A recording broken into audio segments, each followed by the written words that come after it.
Mənə qalınca, mən şəxsən şahidlik edirəm ki, o adam müsəlman idi. O adam mənim tanıdığım adam idi.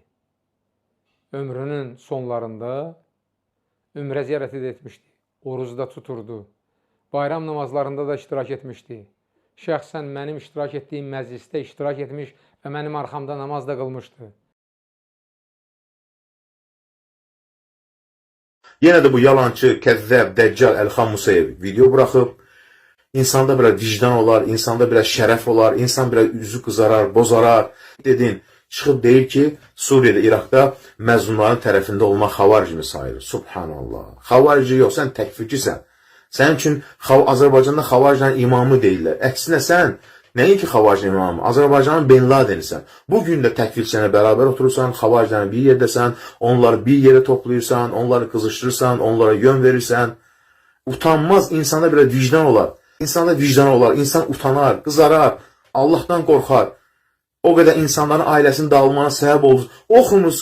Oxumursunuz ki, onların ailələri dağıldı, həyat yoldaşları dul qaldı, uşaqları yetim qaldı, anaları gözü yaşı qaldı.